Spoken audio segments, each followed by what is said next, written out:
ಮಿತ್ರಂ ಮಿತ್ರಂ, ನನ್ನ ಗೆಳೆಯನ ಗೆಳೆಯ ನನ್ನ ಗೆಳೆಯ, ಅವನೇನೇ ಇರಲಿ. ನನ್ನ ಶತ್ರುವಿನ ಶತ್ರು ಅವನೇನೇ ಇರಲಿ, ಅವನು ನನ್ನ ಮಿತ್ರ. ಯಾಕೆ? ನನ್ನ ಶತ್ರುವಿನ ಶತ್ರು, ಹಾಗಾಗಿ ಅವನು ನನ್ನ ಮಿತ್ರ, ಅವನು ನನ್ನ ಗೆಳೆಯ. ನನ್ನ ಮಿತ್ರನಿಗೆ ಶತ್ರುವಾದವನು ನನಗೆ ಶತ್ರು, ನನ್ನ ಮಿತ್ರನಿಗೆ ಶತ್ರುವಾದವನು ನನಗೆ ಶತ್ರು. ಯಾರು ನನ್ನ ಶತ್ರುವಿಗೆ ಮಿತ್ರನೋ ಅವನು ನನ್ನ ಮಿತ್ರ. ಹೀಗೆ ಮಿತ್ರ ಮಿತ್ರಂ, ಶತ್ರು ಶತ್ರು, ಶತ್ರು ಮಿತ್ರಂ, ಮಿತ್ರ ಶತ್ರು, ಇವುಗಳ ವಿಭಾಗವನ್ನು ಮಾಡಿ ಜಗತ್ತಿನೊಳಗಿದ್ದದ್ದೇ 4. ಇನ್ನು ಉದಾಸೀನರು ಬಿಟ್ಬಿಡಿ, ಉದಾಸೀನರು ಬಿಟ್ಬಿಡಿ. ಉದಾಸೀನರಲ್ಲದಂಥವರು ಸಂಬಂಧಪಟ್ಟಂತೆ ಏನಾದರೂ ಇದ್ರೆ ಇದು 4 ಅಂತ ಕೌಟಿಲ್ಯ ತನ್ನ ಅರ್ಥಶಾಸ್ತ್ರದಲ್ಲಿ ಈ ಮಾತನ್ನ ಮೊಟ್ಟ ಮೊದಲಿನ ಡಿಕ್ಟಮ್, ಬಹಳ ಮಹತ್ವದ ಮಾತಿದೆ. ಇದು ವಸ್ತುಸ್ಥಿತಿ, ಜಗತ್ತಿನಲ್ಲಿ ಅನುಭವ ಸಿದ್ಧವಾದ ವಸ್ತು, ಜಗತ್ತಿನಲ್ಲಿ ಅನುಭವ ಸಿದ್ಧವಾದ ವಸ್ತು. ಏನಾದ್ರೂ ಸ್ಯಾಂಕ್ಷನ್ಗಳನ್ನು ಓಪನ್ ಮಾಡ್ತಾರೆ ತೆಗೆದರು ಅಂತ ನಮಗೇನಾದ್ರೂ ಸುದ್ದಿ ಬಂದು ಬಿಟ್ರೆ ಸಾಕು, ಪಾಕಿಸ್ತಾನಿನ ಮೇಲಿದ್ದಂತಹ ಸ್ಯಾಂಕ್ಷನ್ಗಳನ್ನ ಸ್ವಲ್ಪ ಸಡಿಲು ಮಾಡಿದ್ದಾರೆ ಅಮೆರಿಕಾದವರು ಅಂತಾದ್ರೆ ಹುರು ಅಂತಾಗತ್ತೆ. ಯಾಕೆ? ನಮ್ಮ ಶತ್ರುಗಳಿಗೆ ಅವರು ಮಿತ್ರರಾಗುವ ಪ್ರಯತ್ನ ಮಾಡಿದ್ರೆ ಅದನ್ನು ಏನಾದ್ರೂ ಮಾಡಿ ಕೆಡಿಸಬೇಕು ಅಂತ ಅನ್ನುವ ಪ್ರಯತ್ನ ನಮ್ದಿರ್ತದೆ. ವಯಸ್ಸ ವರ್ಷ ಅವರು ಹಾಗೆ ಮಾಡ್ತಾರೆ, ನಾವು ಹಾಗೆ ಮಾಡಬೇಕು. ಇದು ಶತ್ರು ಶತ್ರು, ಶತ್ರು ಮಿತ್ರಂ, ಮಿತ್ರ ಮಿತ್ರಂ, ಮಿತ್ರ ಶತ್ರು. ಆದ್ದರಿಂದ ಈ ಚತುಷ್ಕ ಅಂತಂತಾನೆ ಈ 4 ಏನಿದೆ ಇವುಗಳಲ್ಲಿ ಎಂದೆಂದಿಗೂ ಹೊರಗಾಗಲಿಕ್ಕೆ ಸಾಧ್ಯವಿಲ್ಲ. ಹಾಗಾಗಿ ಆ ಮಾತನ್ನು ಕೃಷ್ಣ ಹೇಳ್ತಾನೆ ಅರ್ಜುನನಿಗೆ, ಅಪ್ಲೈ ಮಾಡಿ ಹೇಳಿಬಿಡ್ತಾನೆ, ಯಸ್ವಾಂ ದೇಷ್ಟಿ ಸಮಾಂ ದ್ವೇಷ್ಟಿ. ಯಾರು ನಿನ್ನನ್ನು ದ್ವೇಷ ಮಾಡ್ತಾರೆ ಅವರು ನನ್ನನ್ನು ದ್ವೇಷ ಮಾಡ್ತಾರೆ ಅಂತ ನಾನು ಗೃಹೀತ ಹಿಡಿದಿದ್ದೆ. ಸೊ ದುರ್ಯೋಧನ ನನ್ನ ಶತ್ರು. ಇಷ್ಟು ದಿನಗಳವರೆಗೆ ಅನ್ನದಿರುವಂತಹ ಈ ಮಾತನ್ನ ಸ್ಪಷ್ಟವಾಗಿ ಉಕ್ತಿಯಲ್ಲಿ ಹೇಳದೇ ಇದ್ದಂತಹ ಕೃಷ್ಣ ಯಾಕೆ ಎಲ್ಲ ಸಂದರ್ಭದಲ್ಲೂ ಕೂಡ ಮುಚ್ಚಿ ಮುಚ್ಚಿ ಮಾಡಿದ್ದ? ಭಾರಿ ವಿಚಿತ್ರವಾಗಿತ್ತು. ದುರ್ಯೋಧನನ ಇಲ್ಲಿಯವರೆಗಿರುವಂತಹ ಎಲ್ಲ ಕಾರಸ್ಥಾನಗಳು 100 ಬಾರಿ ಕಾರಸ್ಥಾನವನ್ನು ಮಾಡಿದ್ದಾನೆ. ಅಂದ್ರೆ ವಿಷ ಹಾಕುವುದನ್ನು ಆರಂಭ ಮಾಡಿಕೊಂಡು ಅರಗಿನ ಮನೆಯಲ್ಲಿ ಸುಟ್ಟು ಹಾಕುವವರೆಗೆ ಎಲ್ಲ ಸಂದರ್ಭದಲ್ಲೂ ಇನ್ನೂ ಅನೇಕ ಪ್ರಸಂಗಗಳಲ್ಲಿ ಮುಚ್ಚಿ ಮಾಡಿದ್ದಾನೆ. ಹೌದು, ನಾನು ಮಾಡಿದ್ದೇನೆ ಅಂತ ದುರ್ಯೋಧನ ಸ್ಪಷ್ಟವಾಗಿ ಹೇಳಿ, ಮಾಡಿದ ಕುಕೃತ್ಯಗಳೆಲ್ಲ, ಕೆಟ್ಟ ಕೆಲಸಗಳೆಲ್ಲ ಶತ್ರುತ್ವ ಅಲ್ಲ. ಹಾಗಾಗಿ ಅಲ್ಲಿಯವರೆಗೆ ಕೃಷ್ಣನೂ ಕೂಡ ಆ ಮಾತನ್ನ ಸ್ಪಷ್ಟವಾಗಿ ಎಲ್ಲೂ ಹೇಳಿಲ್ಲ, ದುರ್ಯೋಧನ ನನ್ನ ಶತ್ರು ಅಂತ. ಯಾಕೆ ಅಂದ್ರೆ ದುರ್ಯೋಧನ ಇವರಿಗೆ ದೂರದಿಂದ ಒಳಗನೂ ಆಗಿತ್ತು. ಬಾಲ್ಮೀಕ ರಾಜ ಅಂದ್ರೆ ಈ ಕುಂತಿಯ ಸಂಬಂಧ, ಕುಂತಿ ಅಂತಂದ್ರೆ ಸೋದರತ್ತೆ, ಕೃಷ್ಣನಿಗೆ ಸ್ವಂತ ಸೋದರತ್ತೆ. ಹಾಗಾಗಿ ಸೋದರತ್ತೆಯ ಮಕ್ಕಳು ಪಾಂಡವರು. ಇದು ಒಂದು ಬಳಗವಾದರೆ ಇಲ್ಲೇ ಬಳಗ ನಿಂತಿಲ್ಲ, ಇದರ ಹಿಂದೂ ಬಳಗ ಇದೆ. ಇದು ಹಿಂದೂ ಬಳಗ ಇದೆ. ಬೃಹದಾರಣ್ಯಕ ಉಪನಿಷತ್ತಿನಲ್ಲಿ ಒಂದು ಮಾತು ಬರ್ತದೆ, ಅಫ್ಕೋರ್ಸ್ ಅದು ಪ್ರಸಿದ್ಧವಾದದ್ದು, ಸುಮ್ಮನೆ ಹೇಳ್ತೇನೆ. ಏನು ಕೌರವ್ಯಾಯಣಿ ಪುತ್ರ ಅಂತ ಕರೀತಾರೆ ಬಲರಾಮದೇವರಿಗೆ, ಕೌರವ್ಯಾಯಣಿ ಪುತ್ರ ಅಂತ. ಕೌರವ್ಯ ಯಾರು? ಕುರುವಂಶದಲ್ಲಿ ಬಂದಿರತಕ್ಕಂಥವನು ಬಾಲ್ಮೀಕ ರಾಜ. ಆ ಬಾಲ್ಮೀಕ ರಾಜನ ಮಗಳು ಯಾರು? ರೋಹಿಣಿ ದೇವಿ. ಆ ರೋಹಿಣಿಯ ಮಗ ಯಾರು? ಬಲರಾಮ. ಹಾಗಾಗಿ ಬಲರಾಮ ದೇವರು ಬಾಲ್ಮೀಕ ರಾಜನ ಮಗಳ ಮಗನು. ಆದ್ದರಿಂದ ಬಾಲ್ಮೀಕ ರಾಜನ ಮಗಳ ಮಗನಾಗಿದ್ದ ಅಂದ್ರೆ ಕೃಷ್ಣನ ಮಲತಾಯಿ ಬಾಲ್ಮೀಕ ರಾಜನ ಮಗಳು. ಬಾಲ್ಮೀಕ ರಾಜ ಅಂತಂದ್ರೆ ಶಂತನುವಿನ ಅಣ್ಣ, ಶಂತನುವಿನ ಅಣ್ಣ. ಶಂತನುವಿನ ಪರಂಪರೆ ಕೌರವರು, ಬಾಲ್ಮೀಕರ ಪರಂಪರೆ ಕೌರವರು. ಹಾಗಾಗಿ ಬಾಲ್ಮೀಕರ ಮಗಳ ಮಗ ಬಲರಾಮ. ಈ ಸಂಬಂಧವೂ ಮೊದಲಿಗಿತ್ತು. ಹಾಗಾಗಿ ಕುಂತಿಯ ಸಂಬಂಧ ಮತ್ತು ಬಾಲ್ಮೀಕ ರಾಜನಿಂದ ಸಂಬಂಧ ಎರಡೆರಡು ಕಾರಣಗಳಿಂದಾಗಿ ಆವಾಹಶ್ಚ ವಿವಾಹಶ್ಚ ನಡೆದು ಹೋಗಿತ್ತು. ಆದ್ದರಿಂದಾಗಿ ತೆಗೆದುಕೊಳ್ಳುವುದು ಕೊಡುವುದು ಎಂಬಂತಹ ಸಂಬಂಧ ನಡೆದಿದೆ. ಬಾಲ್ಮೀಕ ರಾಜನ ಮಗಳನ್ನ ವಸುದೇವನಿಗೆ ಕೊಟ್ಟದ್ದು, ವಸುದೇವನ ತಂಗಿಯನ್ನ ಪಾಂಡುರಾಜನಿಗೆ ಕೊಟ್ಟದ್ದು. ಭಾರಿ ವಿಚಿತ್ರ. ಈ ವಿಧವಾದಂತಹ ಸಂಬಂಧಗಳೇ ನಡೆದು ಹೋಗಿದೆ. ಈ ಆವಾಹ ಮತ್ತು ವಿವಾಹಗಳು ನಡೆದು ಹೋದದ್ದರಿಂದ ಇವರಿಗೆ ಗರಿಷ್ಠ ಸಂಬಂಧವಿದೆ. ಹಾಗಾಗಿ ಇಷ್ಟಿದ್ರೂ ಕೂಡ ಪರಮಾತ್ಮ ಈ ಮಾತನ್ನು ಸ್ಪಷ್ಟಪಡಿಸಿದ. ಏನಂತ? ನಾನು ಕೌರವರವನಲ್ಲ, ಮಮೈವತ್ವಂ ತವೈವಾಹಂ. ಯಾಕೆ ಈ ಮಾತು ಬಂತು ಅಂತಂದ್ರೆ ಕೌರವರಿಗೂ ನನಗೂ ಸಂಬಂಧವಿದೆ ಅಂತ ಅವರೇನಾದ್ರೂ ತಿಳಿದಾರು. ರಕ್ತ ಸಂಬಂಧ ಇದ್ರೇನ್ರಿ, ನನಗೂ ನಿಮಗೂ ಸ್ನೇಹ ಇದೆ, ಅತ್ಯಂತ ಘನಿಷ್ಠವಾದ ಮೈತ್ರಿ ಇದ್ದದ್ದರಿಂದಾಗಿ ಈ ಸೌಹಾರ್ದದ ಮಧ್ಯದಲ್ಲಿ ಯಾವ ರಕ್ತ ಸಂಬಂಧವೂ ಬರುವುದಿಲ್ಲ, ಅವರು ಬೇರೆ. ಈ ರಕ್ತದ ಸಂಬಂಧದ ಬಗ್ಗೆ ಸ್ವಲ್ಪ ನಾವು ಮಾತಾಡೋಣ. ಬಲರಾಮನ ಜೊತೆಗೆ ಒಂದು ಸ್ವಲ್ಪ ಘರ್ಷಣೆ ಆಗತ್ತೆ, ತಿಕ್ಕಾಟ ಆಗತ್ತೆ. ಬಲರಾಮನಿಗೇನು, ಕೌರವರು ನಮ್ಮವರೇ, ಹಾಗಾಗಿ ದುರ್ಯೋಧನ ಮೇಲೆ ಬಹಳ ಪ್ರೀತಿ ಅವನಿಗೆ, ವಿಚಿತ್ರ ಮುಖ. ಹಾಗಾಗಿ ದುರ್ಯೋಧನನ ಪಕ್ಷದಲ್ಲಿದ್ದು ಬಲರಾಮ ದೇವರು ಯುದ್ಧವಾಡಬೇಕಾದ್ರೆ ನೀನೊಂದು ಪಕ್ಷ ನಾನೊಂದು ಪಕ್ಷ ಅಂತಂದ್ರು. ಕೃಷ್ಣ ಅದೆಲ್ಲ ಒಪ್ಪಲಿಲ್ಲ. ನೀನೊಂದು ಪಕ್ಷ ನಾನೊಂದು ಪಕ್ಷ ಹೀಗೆಲ್ಲ ಬೇಡ, ನಾವಿಬ್ರು ಅವರ ಪಕ್ಷದಲ್ಲಿ ಯಾರ ಪಕ್ಷದಲ್ಲೂ ಹೋಗೋದು ಬೇಡ. ಅದಕ್ಕಾಗೆ ಬಲರಾಮ ದೇವರು ಯುದ್ಧವಾಗುವ ಸಂದರ್ಭದಲ್ಲಿ ತೀರ್ಥಯಾತ್ರೆಗೆ ಹೋಗಿಬಿಟ್ರು. 18 ದಿನಗಳವರೆಗೆ ಒಂದೂ ದಿವಸ ಯುದ್ಧ ನೋಡ್ಲಿಕ್ಕೂ ಬರಲಿಲ್ಲ. ನೋಡ್ಲಿಕ್ಕಾದ್ರೂ ಬರ್ಬೇಕಲ್ಲ, ನೋಡ್ಲಿಕ್ಕೂ ಬರಲಿಲ್ಲ, ಹೋಗಿಬಿಟ್ರು ಅವರು. ತೀರ್ಥಯಾತ್ರೆಗೆ ಹೋಗಿಬಿಟ್ರು ಬಲರಾಮ ದೇವರು ಮೊದಲೇನೆ. ಕೃಷ್ಣ ಭಾರಿ ಬುದ್ಧಿವಂತ. ಅದರ ಸರ್ವಜ್ಞ. ವ್ಯವಹಾರದಿಂದ ನಾನು ಹೇಳ್ತಾ ಇದ್ದೀನಿ, ನಾನು ಯಾರು ಹೇಳೋದು ಅವನು ಬಹಳ ಬುದ್ಧಿವಂತ ಅಂತ. ಕೃಷ್ಣ ಭಾರಿ ಬುದ್ಧಿವಂತ. ಅವನೇನು ಮಾಡಿದ, ಕೃಷ್ಣ ಅಂದ, ನಾನೆಲ್ಲಿ ಯಾತ್ರೆಗಿತ್ರೆ ಹೇಳಲಿಲ್ಲ, ನನಗೆ ಯಾತ್ರೆ ಇರಲಿಲ್ಲ, ನನಗೆ ಇಲ್ಲೇ ಕೆಲಸ ಇದೆ, ನಾನು ಇಲ್ಲೇ ಇರ್ತೀನಿ ಅಂತ ಹೇಳಿ ಅರ್ಜುನ ಬಂದಾಗ ಕಾಲಲ್ಲಿ ಅರ್ಜುನ ಕೂತಿದ್ದ, ತಲೆ ಹತ್ರ ದುರ್ಯೋಧನ ಕೂತಿದ್ದ, ಅವರಿಬ್ಬರು ಬೇಡಿದ್ರು ಕೇಳಿದ್ರು, ಕಥೆ ಎಲ್ಲ ಗೊತ್ತಿದೆ ನಿಮಗೆ. ಆಗ ಸಮಂ ಯುವಯೋಹೋ ಕರಿಷ್ಯೆ ಅಂತ ಹೇಳಿ ಒಂದು ಕಡೆಗೆ 10 ಲಕ್ಷ ಸಂಖ್ಯೆಯ ತನ್ನ ಮಕ್ಕಳನ್ನ ಸೈನ್ಯವಾಗಿ ಕೊಟ್ಟ, ಇನ್ನೊಂದು ಕಡೆಗೆ ತಾನೊಬ್ಬ ಅಶಸ್ತ್ರಧಾರಿಯಾಗಿ ನಾನೊಬ್ಬ ನಿಲ್ತೇನೆ, ಏನು ಮಾಡುವುದಿಲ್ಲ. ಅರ್ಜುನ ಅಂದ, ಬಾ ಮಹಾರಾಯ, ನೀನಿದ್ರೆ ಸಾಕು ಅಂತ ಅವನನ್ನು ಕರ್ಕೊಂಡು ಹೋದ. ಕೃಷ್ಣ ಇದ್ದದ್ದಕ್ಕೆ ಇವರಿಗೆ ಜಯವಾಯಿತು. ಕೃಷ್ಣ ಯುದ್ಧ ಮಾಡಿದ್ದಕ್ಕೆ ಜಯವಾಗಿಲ್ಲ. ಕೃಷ್ಣ ಇದ್ದದ್ದಕ್ಕೆ ಜಯವಾಯಿತು, ಕೃಷ್ಣ ಯುದ್ಧ ಮಾಡಿದ್ದಕ್ಕೆ ಜಯವಾಗಿಲ್ಲ. ತಿಳಿ, ಇದನ್ನು ವಿವರಣೆ ಮಾಡ್ತೀನಿ ಮುಂದೆ. ಕೃಷ್ಣ ಯುದ್ಧ ಮಾಡಿದ್ರೆ ಅವನು ಒಬ್ಬವ. ಕೃಷ್ಣ ಮನುಷ್ಯ ಅಂತ ತಿಳ್ಕೊಂಡು ನಾನು ಈ ಮಾತನ್ನು ಹೇಳ್ತಾ ಇದ್ದೀನಿ. ಕೃಷ್ಣ ಸರ್ವಜ್ಞ, ಯುದ್ಧಕ್ಕೂ ಬರಬೇಕಾಗಿಲ್ಲ, ಎದುರು ನಿಲ್ಲೂ ಬೇಕಾಗಿಲ್ಲ, ಒಳಗೆ ಇದ್ದು ಪ್ರೇರಣೆ ಮಾಡಿಬಿಟ್ರೆ ಮುಗಿದೋಯ್ತು. ದೇವರು ಅಂತಂದಾಗ ಅದು ಸಾಕು, ಬರಬೇಕೇನು, ಬರುವುದೂ ಅಗತ್ಯವಿಲ್ಲ. ತಥಾಪಿ ಹಾಗಾದ್ರೆ ಅವನೊಬ್ಬ ಒಂದರ್ಥದಲ್ಲಿ ಫಿಸಿಕಲ್ ಅವನ ಪ್ರೆಸೆನ್ಸ್ ಬೇಕು ಅಂತ ಅನ್ನೋದೇ ವಾಸ್ತವವಾಗಿದ್ರೆ, ಅವನೊಂದು ಕಡೆಗೆ ಯುದ್ಧ ಮಾಡ್ತಾ ಇದ್ರೆ ಈ ಕಾರ್ಯ ಆಗ್ತಾ ಇರಲಿಲ್ಲ. ಇವುಗಳನ್ನು ಸ್ವಲ್ಪ ವಿಶ್ಲೇಷಣೆ ಮಾಡಿ ಸಾವಕಾಶವಾಗಿ ನೋಡ್ತಾ ಹೋದ್ರೆ, ಭೀಷ್ಮರನ್ನ ಆರಂಭ ಮಾಡಿಕೊಂಡು ದುರ್ಯೋಧನವರೆಗಿರತಕ್ಕಂತಹ ಸಂಹಾರಗಳೆಲ್ಲವೂ ಕೂಡ ಕೃಷ್ಣ ಸ್ವತಂತ್ರವಾಗಿ ಯುದ್ಧ ಮಾಡದೇ ಇದ್ದದ್ದಕ್ಕಾಗಿ ಆಯಿತು. ಕೃಷ್ಣ ಅರ್ಜುನನ ಮುಂದೆ ಬೋವಿಯಾಗಿ ಕೂತದ್ದಕ್ಕಾಗಿ ಆಯಿತು, ಇಲ್ಲದೇ ಇದ್ರೆ ಆಗ್ತಿರಲಿಲ್ಲ. ಹಾಗಾಗಿ ಕೃಷ್ಣ ಸಾರಥ್ಯವನ್ನು ಮಾಡಿದಂತಹ ಕೆಲಸದಲ್ಲಿ ಸಂಪೂರ್ಣ ಯುದ್ಧದ ಎಲ್ಲ ಶ್ರೇಯಸ್ಸು ಕೃಷ್ಣ ತನ್ನ ಪಾಲಿಗೆ ತಾನು ತೆಗೆದುಕೊಂಡದ್ದು. ನಿಜವಾಗಿ ಕೊಟ್ಟದ್ದು ಇನ್ನೊಬ್ಬರಿಗೆ, ಅರ್ಜುನನಿಗೆ, ಭೀಮನಿಗೆ. ಹಾಗಾಗಿ ಆ ಸಂದರ್ಭದಲ್ಲಿ ನಾವು ತಿಳಿತೇವೆ, ಪಾಂಡವರಿಗೂ ಕೃಷ್ಣನಿಗೂ ಅರ್ಥಾತ್ ಯಾದವರಿಗೂ ಮತ್ತು ಕೌರವರಿಗೂ ಇಷ್ಟು ಘನಿಷ್ಠವಾದಂತಹ ರಕ್ತ ಸಂಬಂಧ ಬೆಳೆದು ಬಂದಿದ್ರೂ ಕೂಡ ಕೃಷ್ಣ ಅದನ್ನ ಬದಿಗಿಟ್ಟು ಅರ್ಜುನನ ಸ್ನೇಹವನ್ನು ಮುಂದೆ ಮಾಡಿ ಈ ಮಾತನ್ನು ಹೇಳ್ತಾನೆ. ಮಮೈವತ್ವಂ ತವೈವಾಹಂ ಯೇ ಮದೀಯಾಹ ತವೈವತೆ ಯಸ್ತ್ವಾಂ ದೇಷ್ಟಿ ಸಮಾಂ ದ್ವೇಷ್ಟಿ ಯಸ್ತ್ವಾಂ ಅನು ಸಮಾಮನು. ನಿನ್ನ ಪ್ರೀತಿ, ನಿನ್ನ ಮಿತ್ರರು ಯಾರೋ ಅವರು ನನ್ನ ಮಿತ್ರರು, ಯಾರು ನಿನ್ನನ್ನು ಪ್ರೀತಿಸುವುದಿಲ್ಲ ಅವರು ನನ್ನ ಪ್ರಿಯರಲ್ಲ, ನನ್ನ ಸ್ನೇಹಿತರಲ್ಲ. ಈ ಕೃಷ್ಣ ಈ ಮಾತನ್ನು ಹೇಳಿದ್ದು ಬಹಳ ದೊಡ್ಡದಾದಂತಹ ಮಾತು. ಇದು ಬಹಳ ದೊಡ್ಡದಾದಂತಹ ಹಲ್ಚಲ್ ಮಾಡಿದಂತಹ ಸ್ಟೇಟ್ಮೆಂಟ್. ಇದನ್ನೇನಾದರೂ ಇವತ್ತಿನ ಭಾಷೆಯಲ್ಲಿ, ಈ ಜರ್ನಲಿಸ್ಟಿನ ಭಾಷೆಯಲ್ಲಿ ಹಾಕಿದ್ದಾದರೆ ಮೋಸ್ಟ್ ಸೆನ್ಸೇಷನಲ್ ಸ್ಟೇಟ್ಮೆಂಟ್ ಪರಮಾತ್ಮ ಕೃಷ್ಣ ಕೊಟ್ಟಂತಹದ್ದು. ಕೃಷ್ಣ ಅವತ್ತಿನ ಜಗತ್ತಿನ ದೃಷ್ಟಿಯೊಳಗೆ, ರಾಜಕಾರಣದ ದೃಷ್ಟಿಯೊಳಗೆ ಬಹಳ ದೊಡ್ಡ power to be reckoned with, the greatest power. ಭಾರಿ ಕಾರಸ್ಥಾನಿ, ಅತ್ಯಂತ ಧರ್ಮನಿಷ್ಠ, ಅತ್ಯಂತ ಸತ್ಯವ್ರತ, ಇಂಥ ಒಬ್ಬ ರಾಜಕಾರಣಿ ಕೃಷ್ಣ. ಕೃಷ್ಣನ ರಾಜಕಾರಣವನ್ನ ಪ್ರತ್ಯೇಕವಾಗಿ ತಿಳಿಬೇಕು. ಅದನ್ನ ಹೊತ್ತು ಬಂದಾಗ ಇನ್ಮೇಲೆ ಪ್ರಾರಂಭವಾಗತ್ತೆ. ವನಪರ್ವ ಮುಗಿತೋ ಕೃಷ್ಣನ ರಾಜಕಾರಣ ಒಂದೊಂದೇ ಪ್ರಾರಂಭವಾಗತ್ತೆ.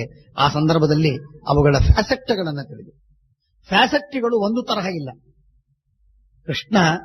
ಕೃಷ್ಣನ ರಾಜಕಾರಣದ ದೃಷ್ಟಿಕೋನಗಳೇ ಅದ್ಭುತವಾಗಿವೆ, ಭಾರಿ ವಿಚಿತ್ರವಾಗಿರತಕ್ಕಂಥ ಮೂಲ ಸೂತ್ರ. ಪರಮಾತ್ಮ ಒಂದು ತತ್ವ ಹಿಡಿದಿದ್ದಾನೆ, ಅಧರ್ಮವನ್ನು ಸದೆಬಡಿಬೇಕು, ಧರ್ಮವನ್ನು ಎತ್ತಿಡಿಬೇಕು.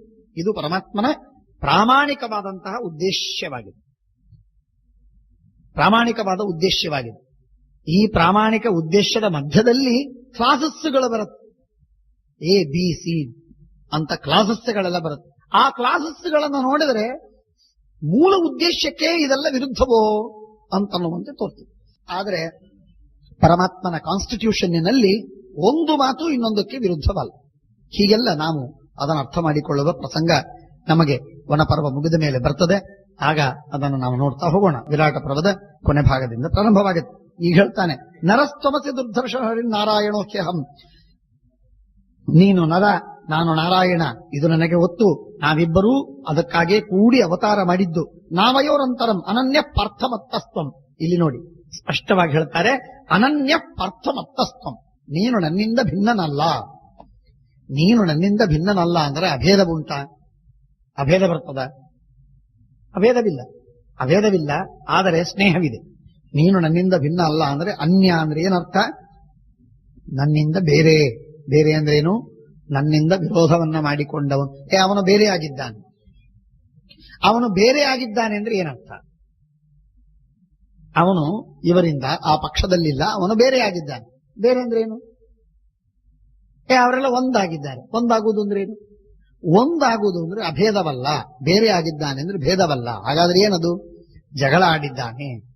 ಬೇರೆ ಆಗಿದ್ದಾನೆ ಅಂದ್ರೆ ಜಗಳ ಆಡಿದ್ದಾನೆ, ಅಥವಾ ಪ್ರತ್ಯೇಕವಾಗಿ ಮನೆ ಮಾಡಿದ್ದಾನೆ. ಒಂದೇ ಇದ್ದಾರೆ ಅಂದ್ರೆ ಒಂದೇ ಕಡೆಗಿದ್ದಾರೆ ಅಂತ ಅರ್ಥ. ಹಾಗಾಗಿ ಉಪನಿಷತ್ತಿನ ವಾಕ್ಯಗಳಿಗೆ ಈ ರೀತಿಯಾಗಿ ಅರ್ಥವನ್ನು ಮಾಡಿಕೊಳ್ಳುವುದನ್ನ ಕಲಿಬೇಕು. ವೈಶಂಪಾಯನೋ ವಾಚ. ಈ ಮಾತಿನಿಂದ ಶ್ರೀಮದ್ ಆಚಾರ್ಯರು ಇನ್ನೊಂದು ಮಹತ್ವದ ಮಾತನ್ನು ನಮಗೆ ತಿಳಿಸ್ತಾರೆ. ಏನ್ ಹೇಳ್ತಾರೆ? ದೇವತೆಗಳ ಮೇಲೆ ಪರಮಾತ್ಮನಿಗೆ ಇಷ್ಟಾಗಿ ಪ್ರೀತಿ. ಆದ್ದರಿಂದ ಯಾವ ದೇವತೆಯನ್ನು ದ್ವೇಷ ಮಾಡ್ಲಿಕ್ಕೆ ಹೋಗಬೇಡಿ. ಯಾವುದೇ ದೇವತೆಯನ್ನು ದ್ವೇಷ ಮಾಡಿದರೆ ಅದು ದೇವರ ದ್ವೇಷವೇ. ಯಾವುದೇ ದೇವತೆಯನ್ನು ದ್ವೇಷ ಮಾಡಿದರೆ ಅದು ದೇವರ ದ್ವೇಷವೇ. ಯಾವುದೇ ದೇವತೆಯ ಪೂಜೆಯನ್ನು ಮಾಡಿದರೆ ಸರಿಯಾಗಿ ತಾರತಮ್ಯ ಕ್ರಮದಲ್ಲಿ ತಿಳಿದು ಅಂತರ್ಯಾಮಿತೆಯ ಪರಮಾತ್ಮನ ಧ್ಯಾನ ಮಾಡಿ ಪೂಜೆ ಮಾಡಿದರೆ ಅದು ಭಗವಂತನ ಪೂಜೆಯೇ. ಆಕಾಶಾತ್ ಪತಿತಂ ತೋಯಂ ಯಥಾ ಗಚ್ಚತಿ ಸಾಗರಂ ಸರ್ವದೇವ ನಮಸ್ಕಾರ ಕೇಶವಂ ಪ್ರತಿ ಗಚ್ಚತಿ ಅನ್ನುವ ತತ್ವ.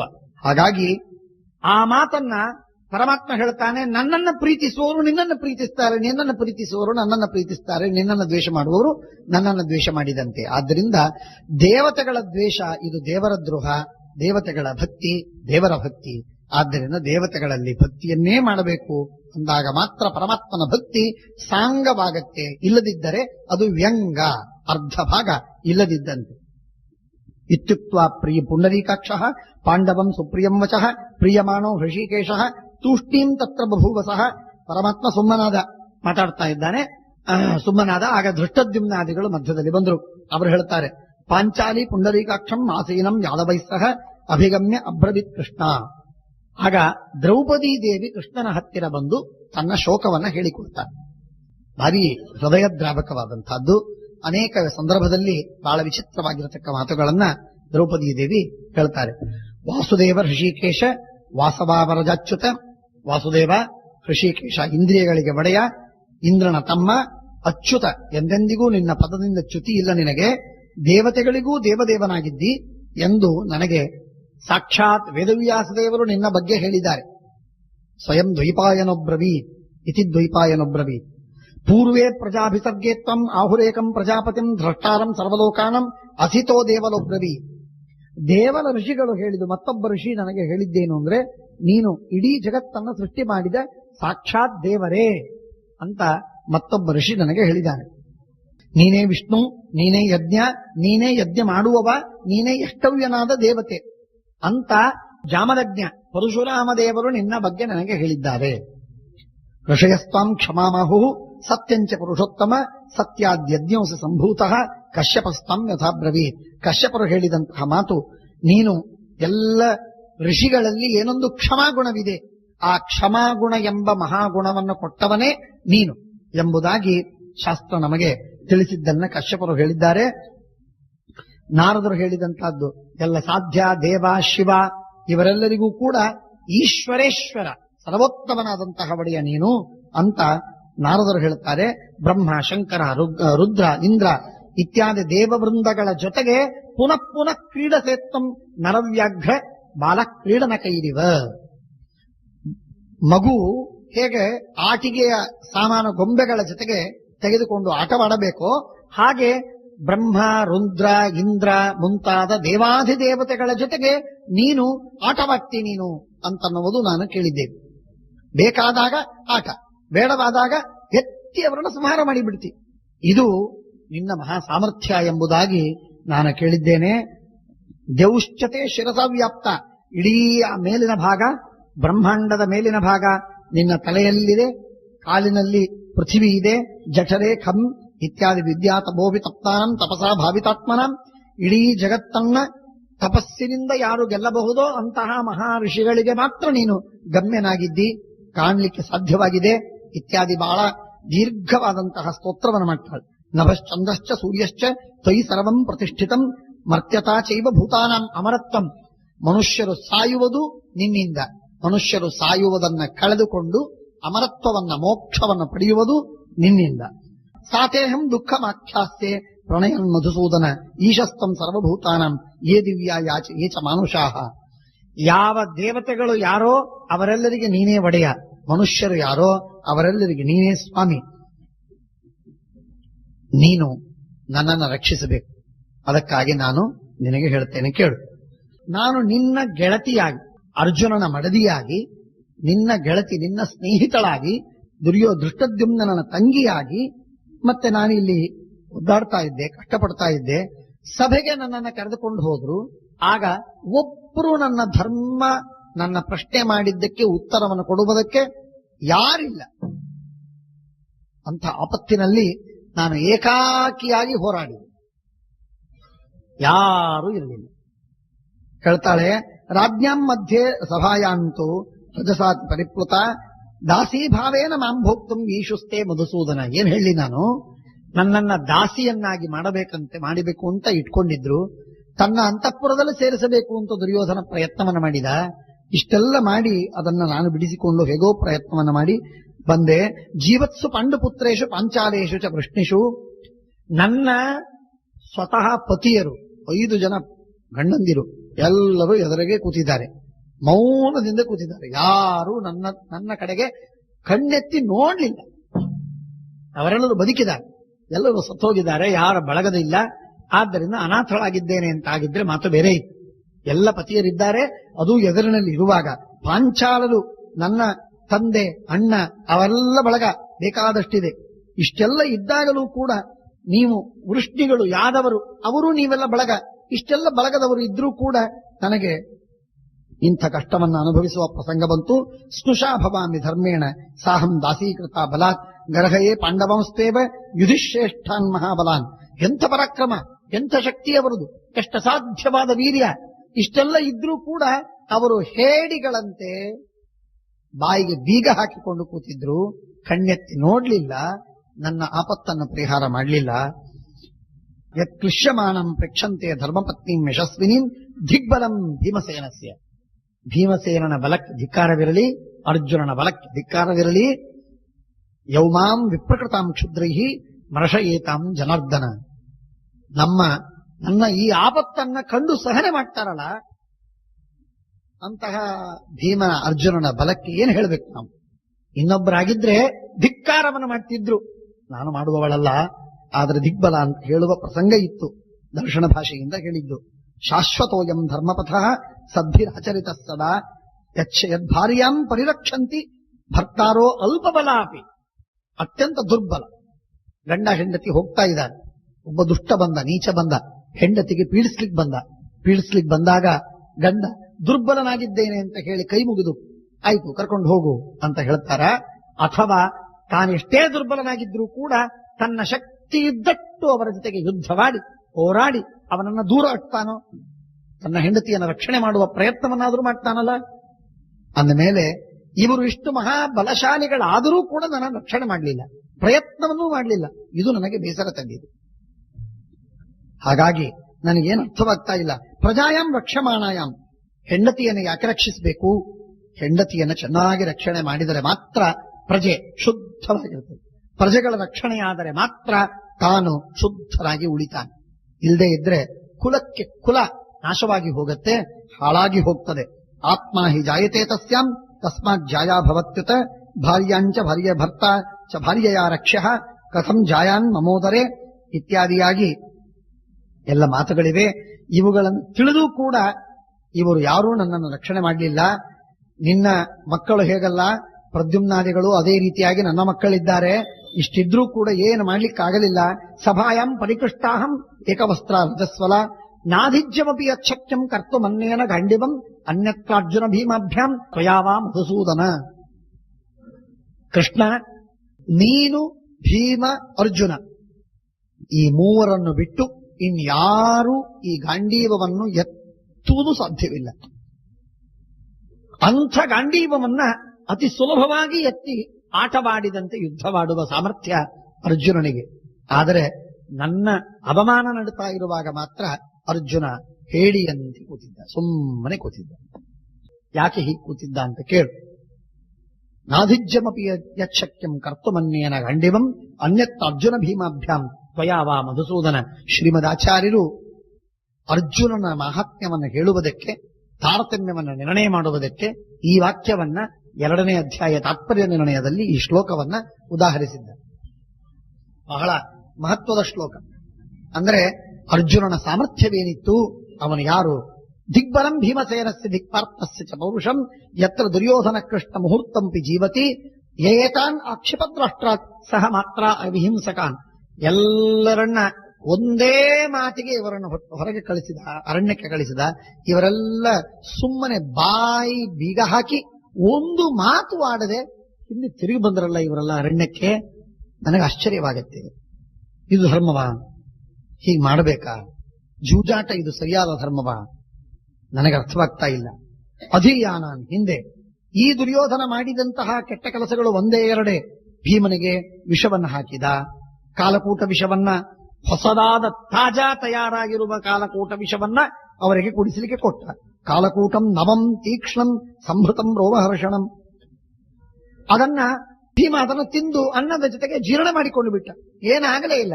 ಹಾಗಾಗಿ ಅದು ಸುದ್ದಿಯಾಗಿ ಹರಡಲಿಲ್ಲ, ಸುದ್ದಿನೇ ಆಗಲಿಲ್ಲ. ಜೀರ್ಣವಾಗಿ ಬಿಟ್ರೆ ಸುದ್ದಿ ಆಗಲಿಲ್ಲ. ಸಶೇಷತ್ವಾನ್. ಆಮೇಲೆ ಇನ್ನೊಮ್ಮೆ ಅವನನ್ನು ಕಟ್ಟಿ ಪ್ರಮಾಣ ಕೋಟಿಯಲ್ಲಿ ಅವನನ್ನು ಧುಮುಕಿದ್ರು. ಆಗ ಎಷ್ಟೋ ದಿನಗಳವರೆಗಿದ್ದು ಅನಂತರದಲ್ಲಿ ಅದನ್ನು ಬಿಡಿಸಿಕೊಂಡು ಮೇಲಕ್ಕೆ ಬಂದ ಭೀಮ. ಉದತಿಷ್ಠನ್ ಮಹಾಬಾಹು. ಹಾವುಗಳನ್ನು ಕಚ್ಚಿಸುವುದಕ್ಕೆ ಪ್ರಯತ್ನವನ್ನು ಮಾಡಿದರು. ಹಾವುಗಳೆಲ್ಲ ಇವನ ಮೈ ಪ್ರಹಾರಕ್ಕೆ ಜರ್ಜರಿತವಾಗಿ ಸತ್ತೋಯ್ತು. ಅವನು ಬಿಡುವುದಕ್ಕೆ ಬಂದಂತಹ ಸೂತನನ್ನ ಎಡಗೈಯಿಂದ ಹೊಡೆದವನನ್ನು ಸಂಹಾರ ಮಾಡಿಬಿಟ್ಟ. ಹೀಗೆ ಒಂದೇ ಎರಡೇ.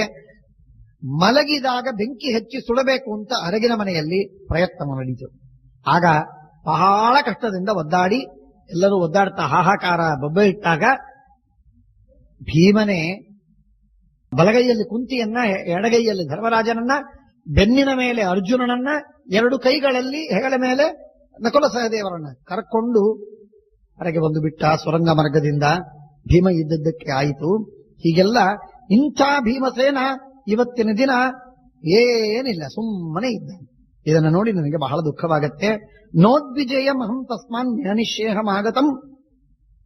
ಇಷ್ಟು ಹೇಳಿದಾಗ ಭೀಮಸೇನ ಎದ್ದು ನಿಂತ ಹೇಳುತ್ತಾನೆ, ನಾನು ಸಂಹಾರ ಮಾಡ್ತಿದ್ದೆ, ಆದರೆ ಕಾಲವಲ್ಲ ಅನ್ನುವುದಕ್ಕಾಗಿ ನಾನು ಮಾಡಲಿಲ್ಲ, ನಾನು ಯಾರಿಂದ ಹೆದರಿದ್ದಲ್ಲ ಇತ್ಯಾದಿಯಾಗಿ ಪರಮಾತ್ಮನ ಮುಂದೆ ಭೀಮ ಹೇಳಿದಂತೆ ಹೇಳ್ತಾನೆ. ಮಧ್ಯದಲ್ಲಿ ಮತ್ತೆ ಆ ಹಿಡಿಂಬ ಅವನ ಸಂಹಾರ ಮಾಡಿದ್ದು, ಬಕ ಅವನ ಸಂಹಾರ ಮಾಡಿದ್ದು, ಕಿರಿಮೀರನ ಸಂಹಾರವನ್ನು ಮಾಡಿದ್ದು, ಇವೆಲ್ಲ ಪ್ರಸಂಗಗಳನ್ನ ಹೇಳಿ ಇಷ್ಟೆಲ್ಲ ಆಗಿದೆ. ನೈವಮೇ ಪತಯಃ ಸಂತಿ ನ ಪುತ್ರ ನ ಚ ಬಾಂಧವಾಹ. ನನಗೆ ಪ್ರಾಯ ಯಾವ ಪತಿಯರೂ ಇಲ್ಲ, ಯಾವ ಮಕ್ಕಳಿಲ್ಲ, ಯಾವ ಬಾಂಧವರಿಲ್ಲ, ಯಾವ ಅಣ್ಣ ತಮ್ಮಂದಿರಿಲ್ಲ, ಯಾವ ಅಣ್ಣ ತಂದೆ ಇಲ್ಲ. ನೈವ ತ್ವಂ ಮಧುಸೂದನ. ಪರಮಾತ್ಮ ನೀನೂ ನನ್ನ ಪಾಲಿಗಿಲ್ಲ. ನನ್ನ ಇಷ್ಟು ಆಪತ್ತನ್ನ ನನಗೆ ನೀನು ಬಟ್ಟೆ ಕೊಟ್ಟದ್ದು ನೀನು, ನನ್ನ ರಕ್ಷಣೆ ಮಾಡಿದ್ದು ನೀನು ನಿಜ.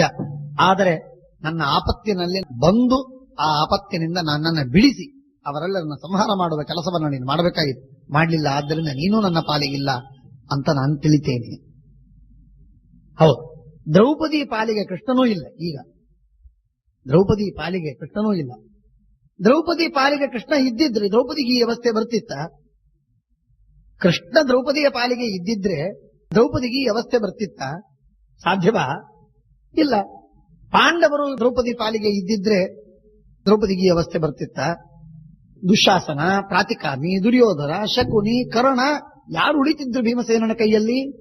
ಸತ್ತು ಜರ್ಜರಿತರಾಗ್ತಿದ್ರು. ಕೃಷ್ಣ ಮನಸ್ಸು ಮಾಡಿ ದ್ರೌಪದಿಗೆ ಈ ಅವಸ್ಥೆ ಬರಬಾರದು ಅಂತಾಗಿದ್ರೆ ಯಾರು ದುಶ್ಯಾಸನ ಹೇಳ್ಕೊಂಡು ಬರಲು ಸಾಧ್ಯವಿತ್ತ? ಅವಮಾನವಾಗಬಹುದಿತ್ತೆ. ಬಟ್ಟೆ ಕೊಟ್ಟದ್ದು ಮುಂದಿನ ಮಾತು, ಸಭೆಗೆ ತಂದದ್ದೇ ದೊಡ್ಡ ಅವಮಾನವಲ್ಲವೇ? ಆ ವಿಷಯದಲ್ಲಿ ನೈವತ್ತಂ ಮಧುಸೂದನ, ಪರಮಾತ್ಮ ನೀನು ನನ್ನ ಪಾಲಿಗೆ ಇರಲಿಲ್ಲ. ಹೌದು, ಪರಮಾತ್ಮನ ದ್ರೌಪದಿಯ ಪಾಲಿಗೆ ಇರಲಿಲ್ಲ. ಪರಮಾತ್ಮನ ಸಂಕಲ್ಪವೂ ಹಾಗೇ ಇತ್ತು, ಆದ್ದರಿಂದ ದ್ರೌಪದಿಗೆ ಹಾಗಾಯಿತು. ಅದು ವಾಸ್ತವವಾದರೂ ಕೂಡ ದ್ರೌಪದಿಯನ್ನು ರಕ್ಷಣೆ ಮಾಡುವುದಕ್ಕೆ ಪರಮಾತ್ಮನು ಕೂಡ ಆಗ ಒದಗಿ ಬರಲಿಲ್ಲ. ಅದಕ್ಕಾಗಿ ದ್ರೌಪದಿಯನ್ನು ಕರೆತಂದದ್ದಾಯಿತು, ಸಭೆಗೆ ತಂದು ಅವಮಾನ ಮಾಡಿದ್ದಾಯಿತು. ಇದು ವಸ್ತುಸ್ಥಿತಿ. ಅವಳು ಯಾವಾಗ ಬೇಡಿಕೊಂಡೋ ಆಗ ಕೇವಲ ಅವಳ ಮಾನ ರಕ್ಷಣೆಗೆ ಮಾತ್ರ ಕೃಷ್ಣ ಒದಗಿದ್ದು. ಬಿಟ್ರೆ ಅರಣ್ಯ ಹೋಗುವುದನ್ನು ಪರಮಾತ್ಮ ತಪ್ಪಿಸಲಿಲ್ಲ, ಜೂಜಾಟವನ್ನು ತಪ್ಪಿಸಲಿಲ್ಲ, ಸಭೆಗೆ ತಂದದ್ದನ್ನು ತಪ್ಪಿಸಲಿಲ್ಲ, ಅವಮಾನವಾಗುವುದನ್ನು ತಪ್ಪಿಸಲಿಲ್ಲ. ಬಟ್ಟೆ ಕೊಟ್ಟದ್ದನ್ನು ಬಿಟ್ಟು ಇನ್ನು ಪರಮಾತ್ಮ ಇನ್ನೇನು ಮಾಡಲಿಲ್ಲ. ನೈವತ್ತಂ ಮಧುಸೂದನ. ಹಾಗಾಗಿ ಭಗವಂತ ಒಂದು ಕೆಲಸ, ಯಾವ ಕೆಲಸ ಅತ್ಯಂತ ಅನಿವಾರ್ಯವಿತ್ತೋ ಆ ಕೆಲಸವನ್ನು ಬಿಟ್ಟು ಇನ್ಯಾವ ಕೆಲಸವನ್ನು ಪರಮಾತ್ಮ ಮಾಡಲಿಲ್ಲ. ಹಾಗಾಗಿ ಭಗವಂತ ಈ ಸಂದರ್ಭದಲ್ಲಿ ಯಾರಿಗೂ ಭಗವಂತ ಉಳಿದಿರಲಿಲ್ಲ. ಆದ್ದರಿಂದ ಪರಮಾತ್ಮ ಇಲ್ಲ. ಆದ್ದರಿಂದ ಪರಮಾತ್ಮನ ಈ ಮಾತು ವಸ್ತುಸ್ಥಿತಿ, ಇದು ಸುಳ್ಳಲ್ಲ, ಇದು ಸುಳ್ಳಲ್ಲ. ಹಾಗಾದರೆ ಪರಮಾತ್ಮ ನಮ್ಮ ಪಾಲಿಗೆ ಇಲ್ಲ ಅಂತನ್ನು ಅಂದು ಕೋಪಿಸಿಕೊಳ್ಳಬೇಕೋ ಅಥವಾ ನಿಂದೆ ಮಾಡಬೇಕೋ ಮಾಡಬಾರದು? ಈ ಮಾತು ಮುಂದಿಂದು. ನಿಂದೆ ಮಾಡುವುದಕ್ಕೆ ಅಧಿಕಾರವಿಲ್ಲ ಯಾರಿಗೆ. ಯಾಕೆ? ನಮ್ಮ ಕರ್ಮಾನುಸಾರವಾಗಿ ನಮಗಾಗ್ತಿರ್ತದೆ. ದೇವರು ಯಾಕೆ ನಮ್ಗೆ ಒಂದು ಒದಗಬೇಕು? ನಮ್ಮ ಆಪತ್ತಿನಲ್ಲಿ ನಾವು ಮಾಡಿದ ಎಲ್ಲಾ ಧರ್ಮಗಳೆಲ್ಲ ಹಾಳಾಗೋಯ್ತು. ನಾವೆಷ್ಟು ದೇವರಿಗೆ ಸೇವೆ ಮಾಡಿದ್ದೀವಿ, ಎಷ್ಟು ಜನರಿಗೆ ದೇವರಿಗೆ ಹೇಳ್ತಿರ್ತಾರೆ. ಬೆಳ್ಳಿ ಕವಚ ಮಾಡಿದ್ದೀವಿ, ಬಂಗಾರದ ಹಾರ ಕೊಟ್ಟಿದ್ದೀವ್ರಿ, ಎಲ್ಲಾ ದೇವರಿಗೆ ಎಷ್ಟು ಪೂಜೆ ಮಾಡಿದ್ದೀವಿ. ಯಾವ ದೇವರು ನಮ್ಮ ಬದುಕಿಸಲಿಲ್ಲ, ನಮ್ಮ ಪಾಲಿಗೆ ಬರಲಿಲ್ಲ ಅಂತ ದೇವರ ಮೇಲೆ ಚಾಡಿ ಅಥವಾ ದೇವರ ಮೇಲೆ ದೂರು ಹೇಳ್ತಿರ್ತಾರೆ. ನಿಜ, ದೇವರು ಯಾಕೆ ಬರಬೇಕು? ನಿಮ್ಮ ಪಾಲಿಗೆ ಬರಬೇಕಾಗಿಲ್ಲ. ದೇವರಿಗೇನು ಅಗತ್ಯ ಬಿಟ್ಟಿಲ್ಲ. ದೇವರು ಕರ್ಮವನ್ನು ನೋಡಿಕೊಂಡು ಕರ್ಮದ ತೂಕವನ್ನು ನೋಡ್ತಾನೆ, ತಕ್ಕಡಿಯನ್ನು ನೋಡ್ತಾನೆ. ಯಾವ ಹೊತ್ತಿಗೆ ಏನು ಬರಬೇಕೋ ಆ ಕಾಲದಲ್ಲಿ ಆ ಕಾರ್ಯ ಆಗಬೇಕು ಅಷ್ಟೇ. ಯಾವ ಕಾಲದಲ್ಲಿ ಏನಾಗಬೇಕೋ ಆ ಕಾಲದಲ್ಲಿ ಆಗಬೇಕೇ ಹೊರತು ಕಾಲ ಮೀರಿ ಎಂದೆಂದಿಗೂ ಯಾವುದೂ ಏನೂ ಆಗೋ ಹಾಗಿಲ್ಲ. ಮುಂದೆ ಬರುವುದು ಎಂದೂ ಹಿಂದೆ ಬರುವುದಿಲ್ಲ. ಒಂದು ದಿನ ಪರಮಾತ್ಮ ಅಡ್ವಾನ್ಸ್ ಮಾಡುವುದಿಲ್ಲ, ಒಂದು ದಿನ ಪರಮಾತ್ಮ ಪೋಸ್ಟ್ಪೋನ್ ಮಾಡುವುದಿಲ್ಲ, ಎಂದೂ ಮಾಡುವುದಿಲ್ಲ.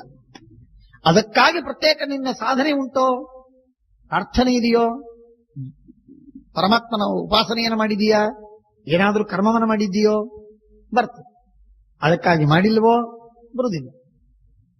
ಹಾಗಾಗಿ ಬಹಳ ವಿಚಿತ್ರವಾಗಿರತಕ್ಕಂಥದ್ದು. ಕರ್ಮಕ್ಕೆ ಒಂದು ಕ್ಯೂ ಇದೆ, ಕ್ಯೂ ಇದೆ.